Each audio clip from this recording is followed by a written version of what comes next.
Operation सिंदूर को लेकर press conference हो रही है। तस्वीर हम आपको दिखा रहे हैं। सिंदूर इस ऑपरेशन का नाम, जिसके माध्यम से पाकिस्तान में घुसकर आतंकियों पर स्ट्राइक की गई। और सुनिए।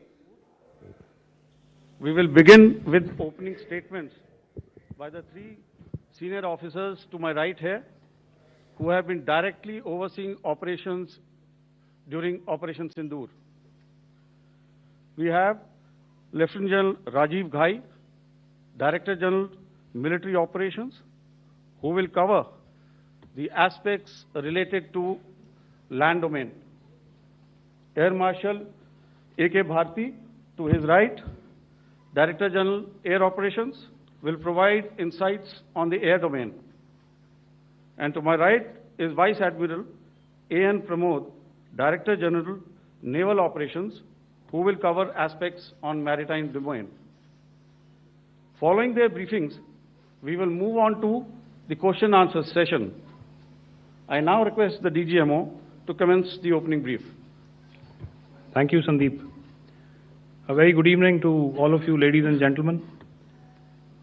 You are all by now familiar with the brutality and the dastardly manner in which 26 innocent lives were prematurely terminated at Pahalgam on the 22nd of April. When you combine those horrific scenes and the pain of the families that the nation witnessed with numerous other recent terrorist strikes on our armed forces and defenseless civilians, we knew that the time had arrived to make yet another compelling statement of our resolve as a nation. Operation Sindoor was conceptualized with a clear military aim to punish the perpetrators and planners of terror and to destroy their terror infrastructure. What I do not state here, of course, is the often stated determination of India and its intolerance to terror. It set into motion a very diligent and microscopic scarring of the terror landscape across the borders and the identification of terror camps and training sites. The locations that emerged were numerous, but as we more, we realized that some were now bereft of any presence and had preemptively been vacated, fearing retribution from us. There was also a term of reference and our own binding, self-imposed restriction to target only terrorists and thus prevent collateral damage. There were 9 camps that you are now all familiar with, which were confirmed by our various intelligence agencies to be inhabited. Some of these were in POJK, while there were others that were located in the Punjab province in Pakistan. Nefarious places such as Muridke, the hub center of the Lashkar-e-Taiba, has over the years bred infamous characters such as Ajmal Kasab and the likes of David Headley. What followed was a careful scrutiny of each of these sinister locations, their layout, configuration, even the type of construction in each structure obtained around these. This was with an obvious intent to deduce and identify the exact vector that was required for their neutralization, as also the eyes in the sky that we would send up to ensure that we brought back evidence that we had indeed targeted what we set out to. The precise images of these engagements on that fateful and historical night have already been showcased during the first press statement on the 7th of May that was helmed by our Foreign Secretary.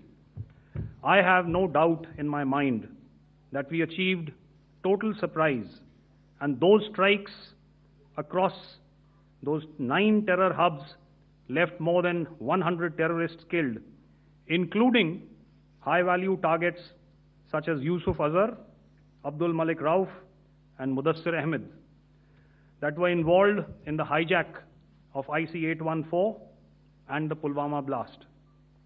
The line of control was also violated soon after by Pakistan, and the erratic and rattled response of our enemy was apparent from the number of civilians, inhabited villages, and religious sites such as Gurudwaras that were unfortunately hit by them, leading to a sad loss of lives.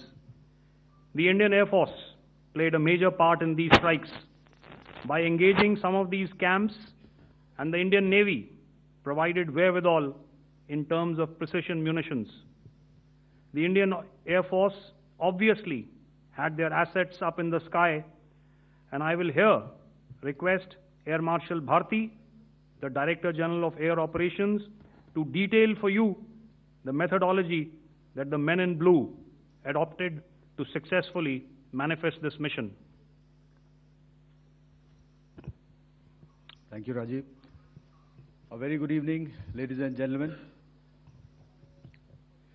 It indeed is a difficult time that we have to come here like this and brief you. We could have done without this, but we had no choice. As the DGMO has detailed, the event was precipitated by the dastardly act at Pahalgam. The sequence of events have already been detailed. We carefully selected the targets, and out of the 9 selected targets, the target systems that were given to the Indian Air Force were the notorious training camps at Bhavalpur and Muridke, these being further from the international boundary.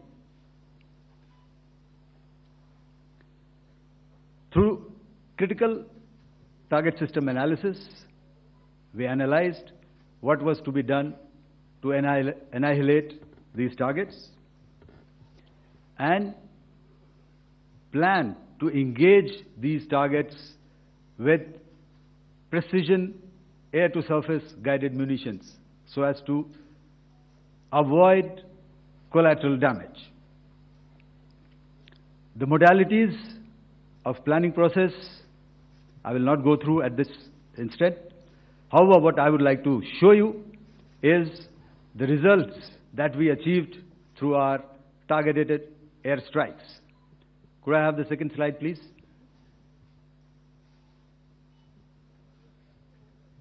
Yeah, change, please.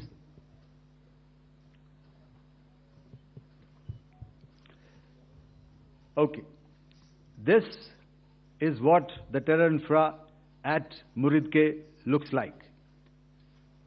If you see, north is as indicated, and to the right is east, where the international boundary lies. Could we have the next slide, please?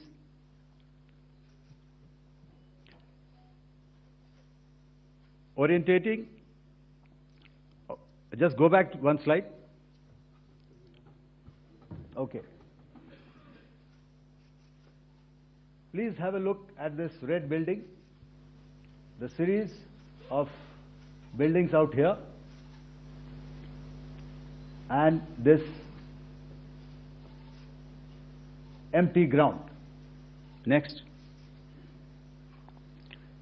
If you relate, the empty ground is here, and you see this is the first weapon that is impacting. This is the impact point number 1 on Muridke training camp with our precision guided weapons on early morning 7th. Next, please. Keep your eyes glued for the second weapon coming in and the second impact on the selected target point. Next slide, please.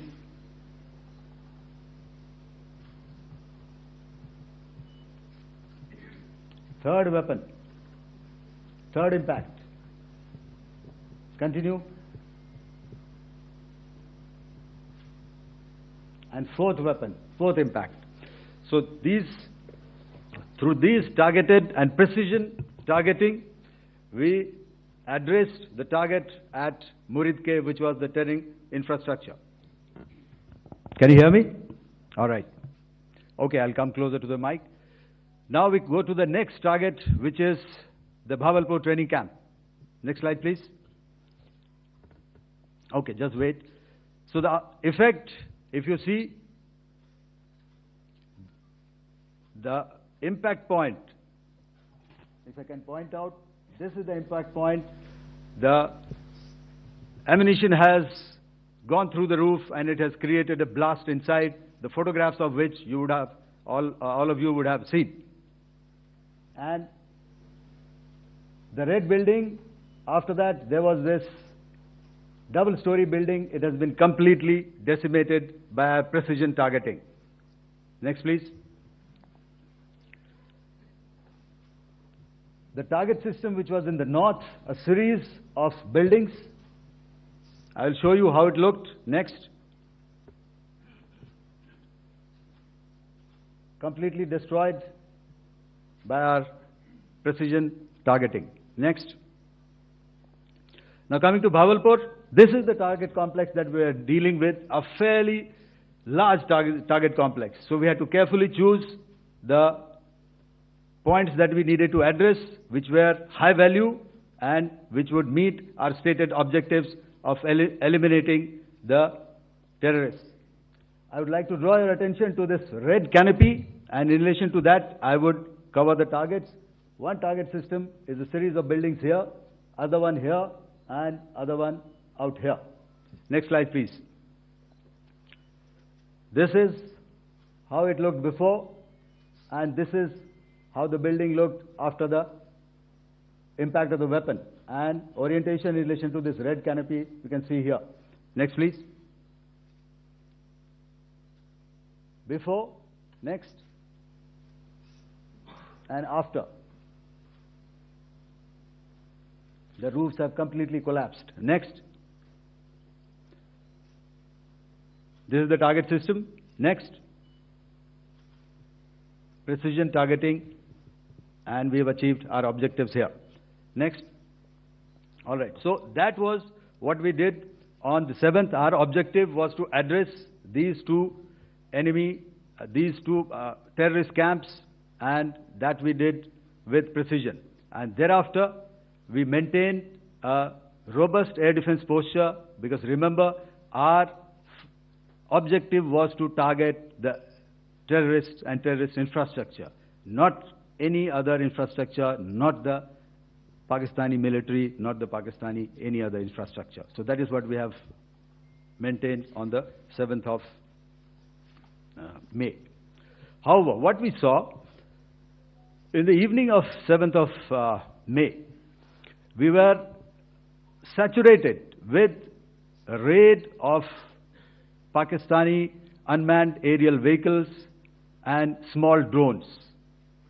And these came in waves in our civilian areas, over our military installations, and all of them were successfully intercepted.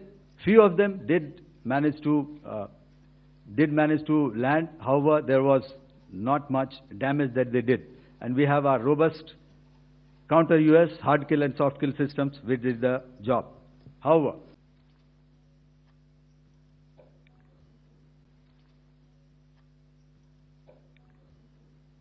thank you, Air Marshal Bharti. So, ladies and gentlemen, he's outlined operations not only on the night of 6th and 7th of May, when Operation Sindoor commenced, but also on the subsequent night. Being well aware and familiar with the congenital and impulsive nature of our adversary, and even though we did attempt to reach out and communicate our compulsions to strike at the heart of terror to my counterpart in the immediate wake of Operation Sindoor, the request was brusquely turned down,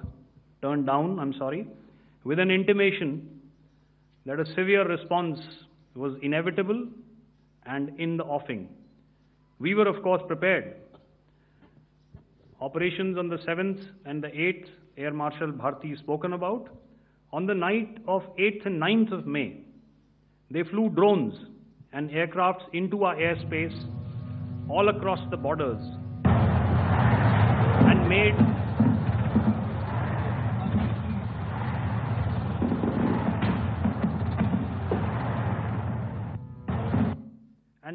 largely unsuccessful attempts to target numerous military infrastructure. Violations on the line of control by Pakistan also commenced yet again and precipitated into fierce arty engagements. The air operations on the night of 8th and 9th of May, I'll yet again request the DG Air Operations to cover.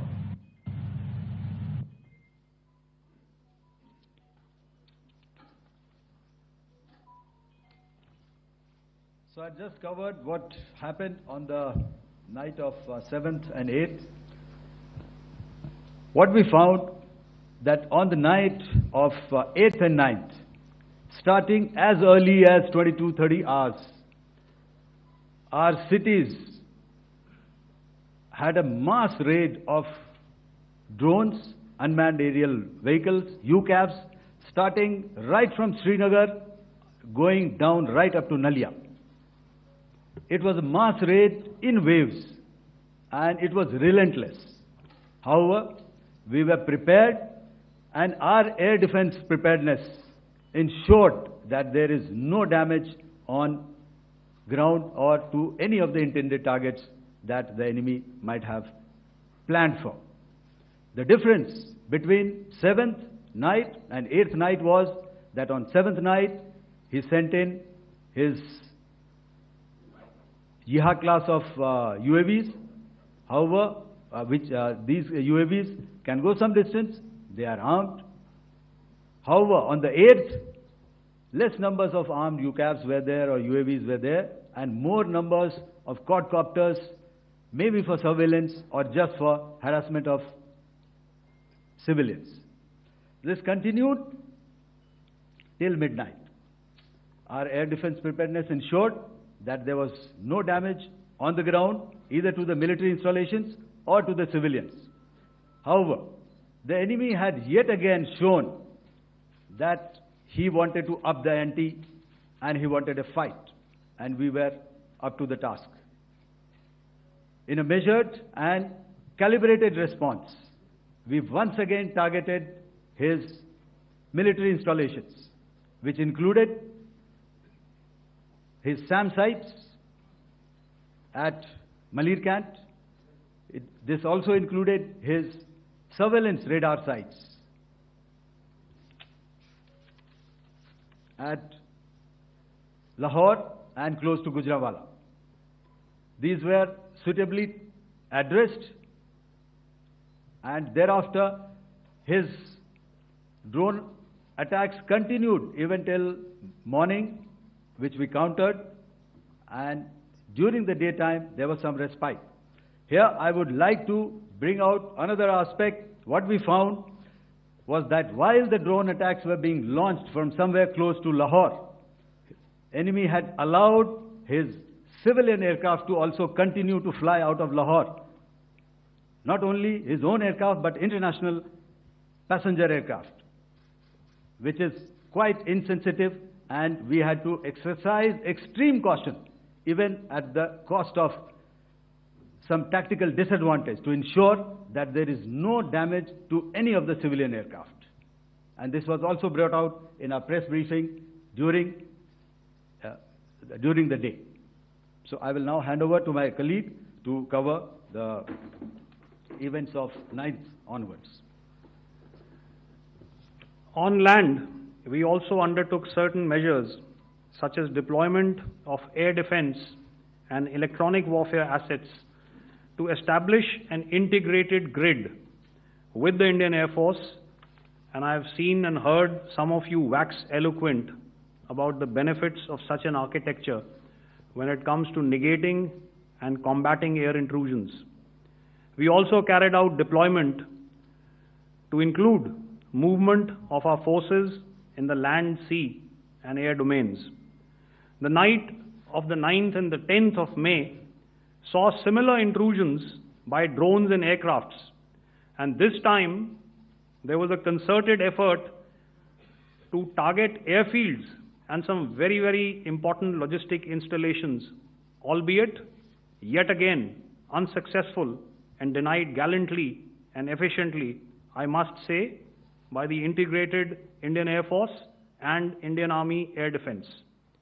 We further strengthened our deployment and also initiated some pressure points to send a very clear and unambiguous message to the other side to desist from any misadventures on land. Some of the airfields and dumps saw repeated attacks in waves from the air. All were thwarted. The Pakistan Army has reported to have lost approximately 35 to 40 personnel in artillery and small arms firing on the line of control between the 7th and the 10th of May. What the other side had probably also not reckoned with was the speedy and precise turnaround and hit back by the Indian Air Force. And I will yet again ask Air Marshal Bharti to speak about these significant and game-changing strikes. I will thereafter request Vice Admiral Pramod, my colleague and Director General of Naval Operations, to tell us about some very telling naval maneuvers in the Arabian Sea that exerted pressure on the night of 9th and 10th of May. Over to you, sir. Thank you. Commencing about 2000 hours, that is 8 p.m. local time, on 8th of May, several Pakistani unmanned aerial systems, drones, combat vehicles attacked multiple IF bases. These included Jammu, Udhampur, Pathankot, Amritsar, Bhatinda, Nal, Dalhousie, Thois, Jaisalmer, Uttarlai, Falodi, Nalia. These were almost simultaneous and they came in waves. All our AD guns and other systems were waiting for them. All these waves were neutralized by our trained crew using the air defense systems that they have, and also some of them were utilized using our legacy systems like Pechoras and IF Summer, which we have recently acquired. And some were neutralized by the Garud snipers. There was no damage on ground from these incursions and these mass raids, if I could call them, from the Pakistani side. However, following these relentless attacks on our air bases, on our forward positions, and on our civilian targets, this was time to convey some message to our adversaries. And therefore, a decision was taken to strike where it would hurt. And towards that, in a swift, coordinated, calibrated attack, we struck his air bases, command centers, military infrastructure, air defense systems across the entire Western Front. The bases we struck include Chaklala, Rafiki, and mind you, Chaklala is Islamabad. Rahim Yar Khan, Sakar, sending a clear message that aggression will not be tolerated. This was followed by strikes at Sargoda, Bholari, Jacobabad. We also struck the C2 centers at Murid, the UAE complex at Murid, Rafiki, radar at Chunia, which I will show you, Rahim Yar Khan airfield, and the unmanned combat aerial vehicle hangar at Sakar. I would like to reiterate here that we have the capability to target every system at these bases and more. However, It was only a measured response to instill good wisdom to our adversary to refrain from further escalation. IF's response was directed only at military installations, avoiding civilian and collateral damage. I would now like to show you some of the effects that have been achieved as a result of our air operation.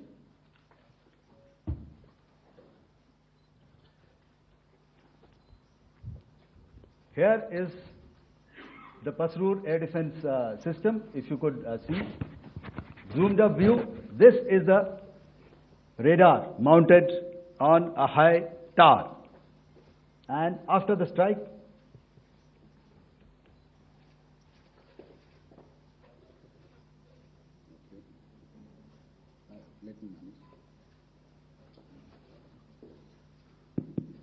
thank you. Can you hear me? Yeah, thank you. And after the strike, this is what has happened. This radar has been taken out, completely burnt. Next slide, please. The Chunia air defense radar, which was taken out on 7th and 8th. This is the radar site. A blown up photograph, once again, on a tower. Not very clear, but what you see very clearly is the after effect after we have struck. The radar head has been completely decapitated. Next slide, please.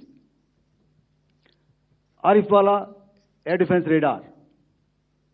In this complex, you see how it looked before, blown up image, and after really blown up. Next. Now coming to Sargodha airfield. Remember, this is one of their important airfields wherein they have a lot of assets, F-16s, other assets which they keep getting, training institutes. And we have stuck this airfield.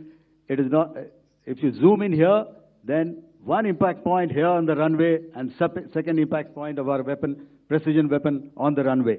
And if you see this blown up, repairing going on. Same here. Next. Raimiar Khan. This is the area we have struck. A deep strike out here and one complex here. So this is how it looked before, and the same. You see a big crater, another crater here, and this complex after strike neutralized. Next. Chaklala airfield, Noor Khan, once again a major air base, a lot of their logistic assets out here. This was the chosen complex that we intended to strike and convey a message. Next slide, please. This is how it looked before, and this is how it looked after our strike. Next. Sakar. We chose the radar site at Sakar. This is the radar site, and after it was struck, this is the aftermath, completely burnt out. Next, please. Aircraft shelter. This is how it looked before the strike, and this is how it looked after the strike. The roof of the buildings completely caved in and burnt. Next. Bolari airfield, aircraft hangar. This is how it looked before, and this is how it looked after the precision strike. Next. Jacobabad, aircraft hangar, and this is how it looked after. Next. So what I'm trying to convey here, ladies and gentlemen, is to start with, our fight was neither with the Pakistani military nor with anybody else who's there on the other side. Our fight was with the terrorists. We neutralized the terrorists that we selected to be neutralized, and thereafter we only maintained the air defense posture. However, we were relentlessly pounded by waves after waves, night after night, by his UCAVs, by his drones, and by his other unmanned aerial systems. and that left us with no choice but to retaliate, and yet our retaliation was calibrated, it was graduated, and it was proportionate. Thank you.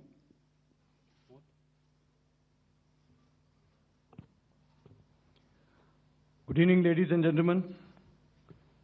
In the aftermath of the cowardly attacks on innocent tourists at Pahalgam in Jammu and Kashmir by Pakistani-sponsored terrorists on 22nd April, the Indian Navy's Carrier Battle Group, surface forces, submarines, and aviation assets were immediately deployed at sea with full combat readiness in concert with the joint operation plan of the Indian Defence Forces. You may be aware that we tested and reached Karachi at time of our choosing. The forward deployment of the Indian Navy compelled Pakistani naval and air units to be in a defensive posture, mostly inside harbors or very close to the coast, which we monitored continuously.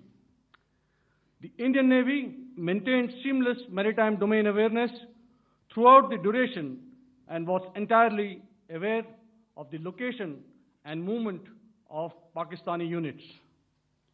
In effect, we had and continue to have good battle space transparency using our maritime domain awareness grid. As you are aware, our response has been measured, proportionate, non-escalatory, and responsible from day one. Accordingly, the calibrated approach considered all options, including the ability of the Indian Navy for offensive action from and at sea. As part of this escalation control mechanism, the application of force by the Navy was planned in a synchronized manner in coordination with the Army and Air Force, the highlight being teams from the three services working closely in an integrated manner. Along with the kinetic actions by the Indian Army and Indian Air Force, the overwhelming operational edge of Indian Navy at sea contributed towards Pakistan's urgent request for a ceasefire yesterday.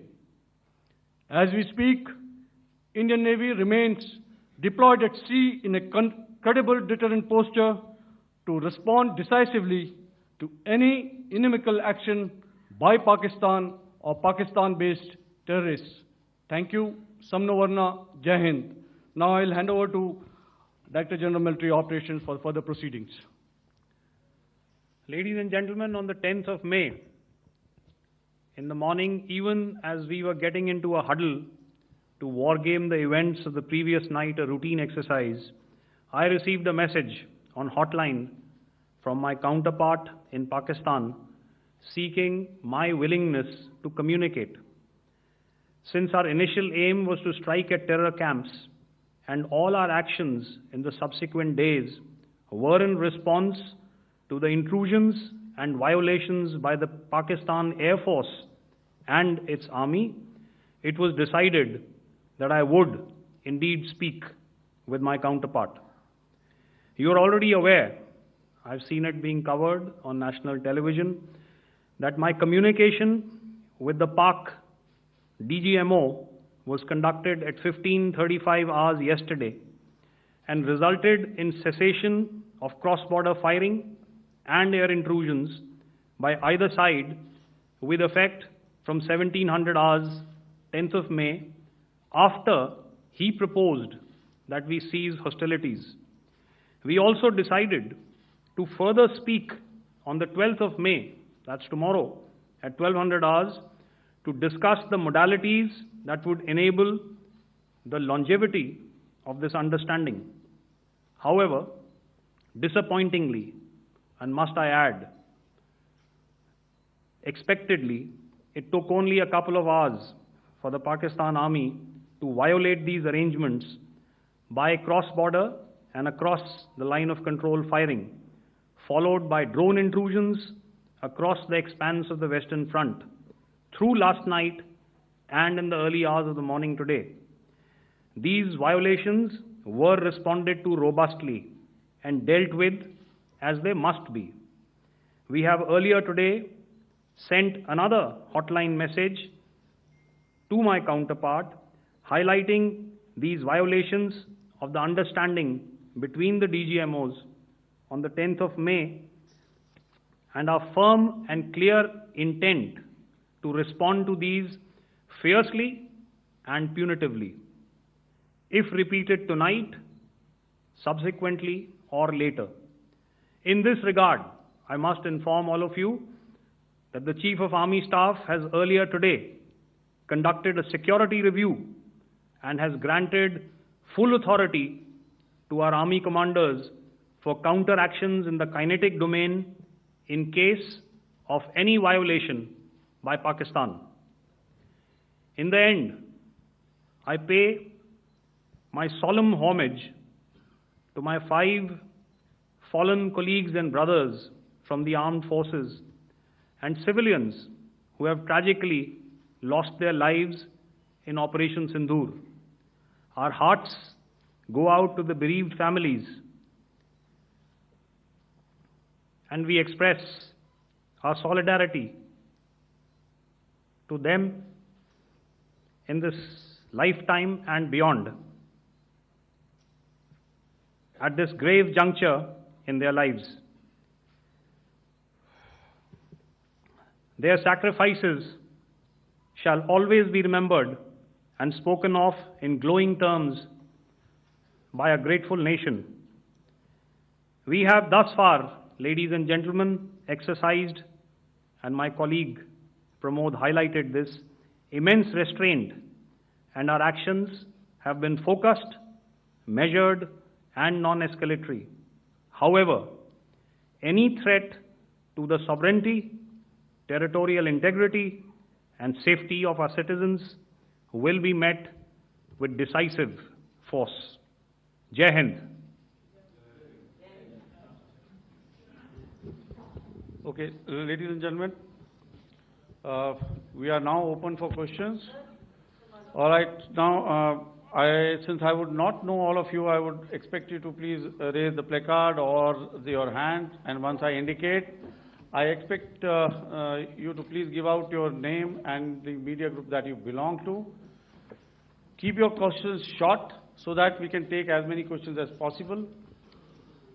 Also, ladies and gentlemen, kindly bear in mind that confidential aspects may not be answered by the 3 DGMOs. Right. I've got a lot of hands there. Let me start from the left. Left foot always in front when we start marching. So here we have to the left, okay. Yeah, 238. Hello. So this is Manas Pratimhuyan from PTI, Press Trust of India. So the understanding that was reached yesterday on stopping the military operations and actions, was it for just 3 days? And what would be the cost escalation if there is violation of this understanding by the Pakistani side? And my subsequent question would be that we have a kind of ceasefire agreement with Pakistan that was finalized in 2003. So will there be some kind of similarities in frameworks between the two kind of understandings, 2003 ceasefire agreement and the current understanding on stopping military operations? And again, what are the cost that will be incurring on Pakistan if Pakistan again resorts to this kind of terrorist activities, because we have made it very clear that the cost will be very high. So I would like to have your thoughts on it. Okay, so I'll answer the latter part of the question first. I also want to add that while the initial ceasefire agreement, as you correctly pointed out, is of the 2003 vintage, but I must remind you that in 2021, in the month of February, and this was then when the crisis in eastern Ladakh was also on, the 2 DGMOs had spoken and arrived at a ceasefire understanding that lasted right up until this unfortunate attack at Pahalgam. Once our Foreign Secretary had announced the decisions of the CCS in the immediate wake of that attack, he had announced certain measures, and then of course Pakistan had in turn made its own announcements.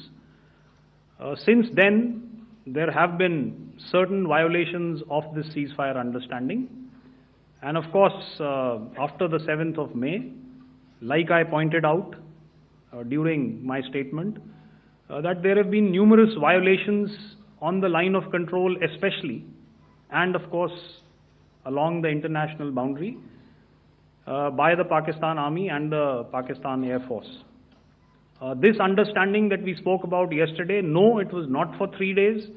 It was first to stop aggressive and hostile activities immediately, let that order and direction settle down for about 36 hours, and thereafter discuss modalities, like I said, to ensure its longevity. That is tomorrow, on the 12th of May. But unfortunately, we had a violation starting at approximately 1900 hours last night. And we've sent a communique, like I said, to the Pakistan Military Operations Directorate. And we will await as to what happens tonight. All right. The cost escalation, I'll leave it to your best imagination. I've already said that the response will be fierce and punitive. Now, the right foot forward. Yeah.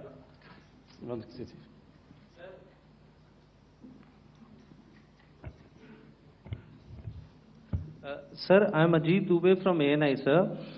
Sir, my question is that you talked about the loss of lives to the Pakistan Army, that was around 35 to 40 kills secured by the Indian Army. Sir, can you tell us what would be the total loss of life to the Pakistan Army in both Army and Air Force attacks, sir? And how good was the performance of the BrahMos, Scalp and the S-400 during the operations? And sir, since we have just one line, no multiple questions, please. Sir. All right. And since sir, we have achieved such a spectacular, we have made good achievements in this entire operation, can we say that we have emerged victorious, or we have a big upper hand over the Pakistanis in this entire conflict? Thank you very much, sir. So I'll answer the question about the loss of lives on the other side. Of course, there are various means to ascertain that number. There is information from various agencies that come in. There are, of course, on the line of control, other ways to find out as to what has been the effect of what you are doing there in ceasefire violations.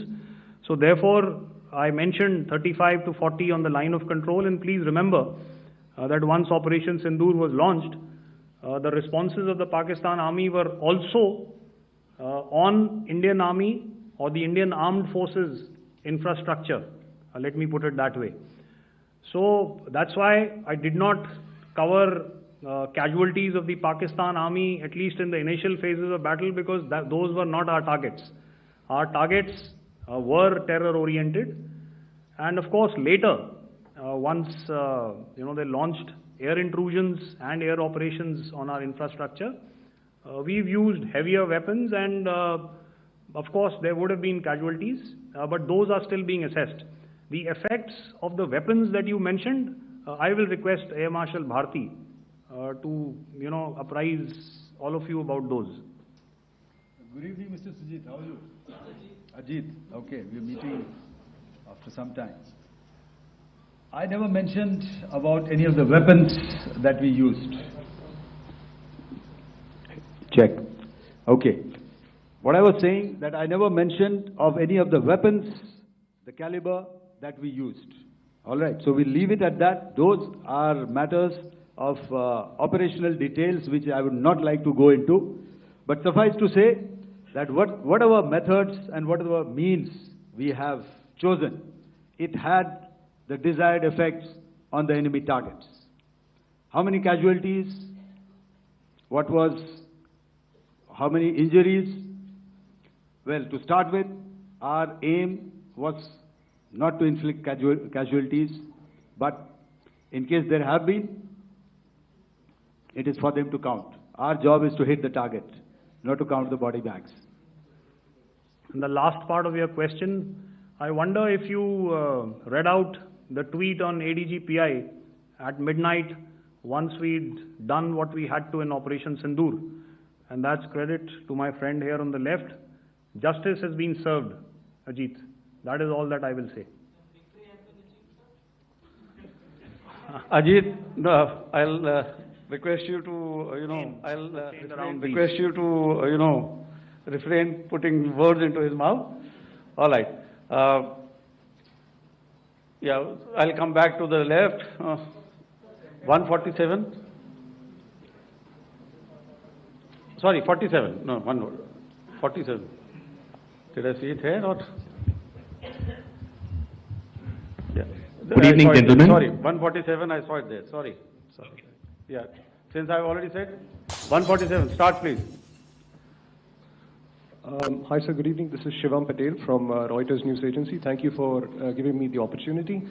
My question, sir, is how many military targets did Indian Armed Forces strike in Pakistan in response to the attacks from Pakistan? How were these targets selected?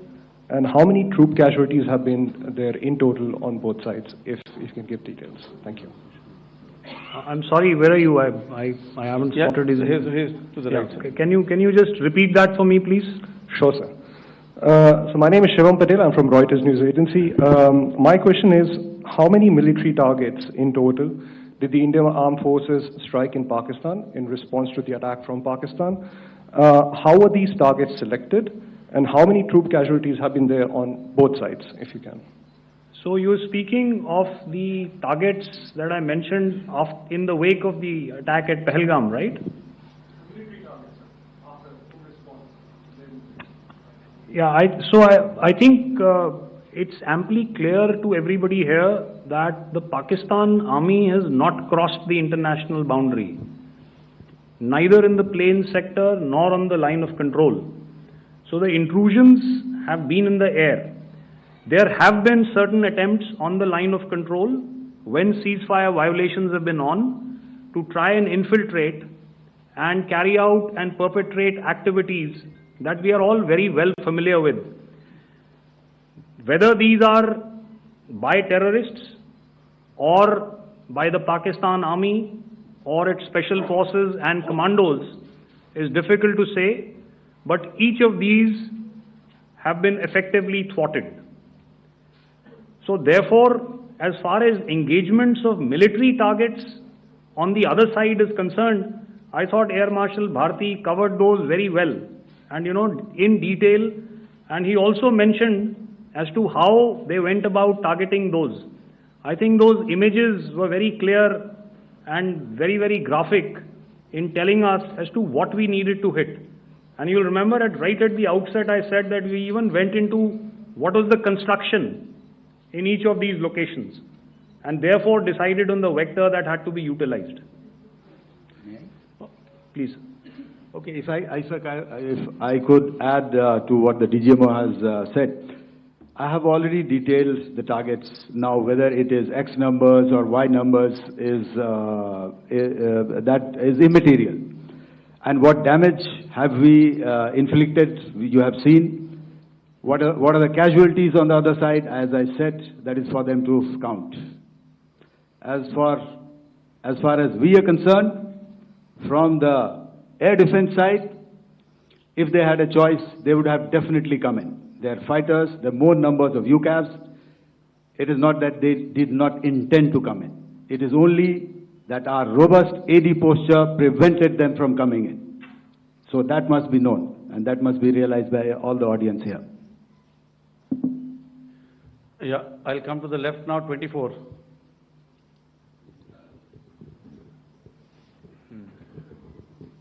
Good evening, sir. This is Anvesh Rath from Z. Sir, I wanted to know on the first briefing, which was done by FS and two representatives from Air Force and Army, you showed a list where there was 21 places in that list. You have stuck 9.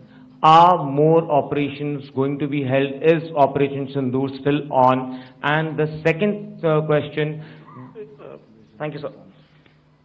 Thank you so much. And also, I want to congratulate all three of you for a fantastic operation that you guys have done. Thank you so much. Thank you so much for that one question. Yeah. Sir, the question. Unfortunately, Rath, is that your name? I'm sorry. As far as operational details are concerned, I am not in a position to share those right now. But I think I'll take a cue from Pramod. He said towards the end that the Indian Navy is still in a posture that is deterrent.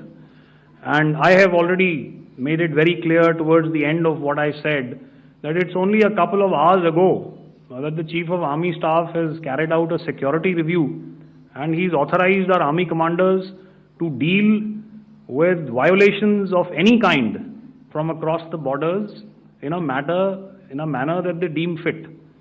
So again, to reiterate, the response will be fierce and it will be punitive.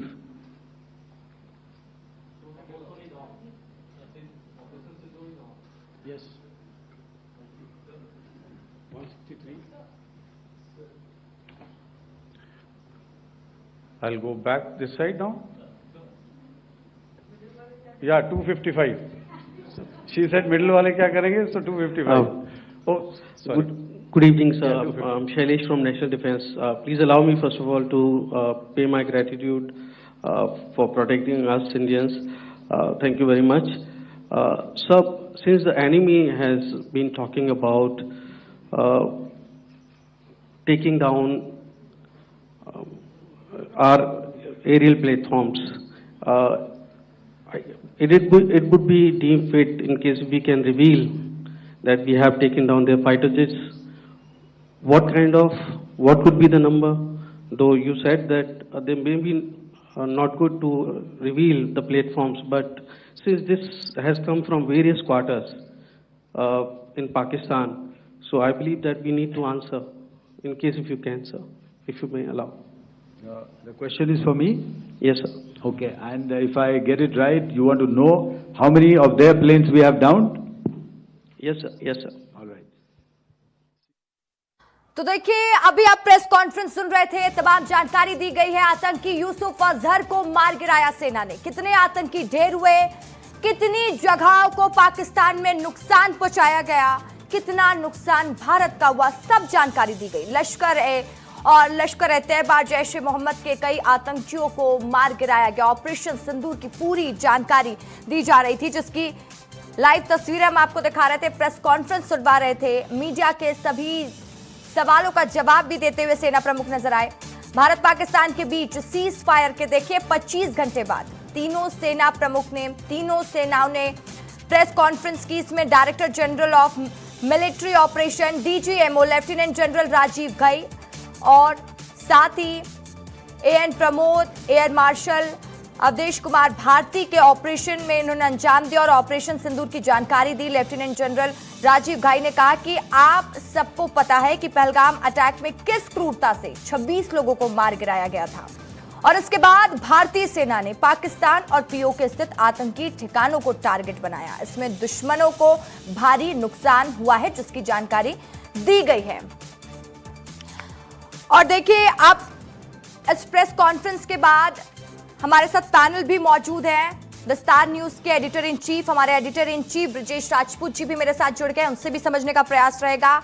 हमारे साथ retired colonel हैं अतुल मिश्रा जी, आपका भी विस्तार news में स्वागत है, उनसे भी समझने का प्रयास करेंगे। लेकिन मैं पहले रुख करती हूं एडिटर इन चीफ का। ब्रजेश जी, प्रेस कॉन्फ्रेंस में पूरी स्थिति साफ की गई, अगर की पॉइंट हम अपने दर्शकों को समझाएं तो क्या कहना चाहेंगे आज की प्रेस कॉन्फ्रेंस के बाद? बिल्कुल अर्शिका, कुछ खास बातें निकल के आई हैं आज की प्रेस कॉन्फ्रेंस से, क्योंकि आज की प्रेस कॉन्फ्रेंस का रुख एकदम बदला हुआ था। तीनों सेनाओं के जो सीनियर ऑफिसर्स थे वो मौजूद थे, नेवी, एयरफोर्स और आर्मी के। और जो हमारे डीजीएमओ हैं लेफ्टिनेंट जनरल राजीव घई, उन्होंने कुछ बातें का खुलासा एकदम साफ कर दिया। उन्होंने कहा कि हमने किसी उनके रिहायशी इलाकों को निशाना नहीं बनाया, मगर पाकिस्तान ने लगातार हमको प्रवोक किया। इस वजह से हमने पहले दिन पाकिस्तान के 9 आतंकी ठिकानों को नष्ट किया, जिसमें तकरीबन 100 लोग मारे गए हैं। उसके बाद जब पाकिस्तान ने अगले दिन फिर रिटेलिएट किया और लगातार हम पे सीरीज ड्रोन की एक वेव जैसे ड्रोन मारे, और वो भी हमारे रिहायशी इलाकों और हमारे जो सैन्य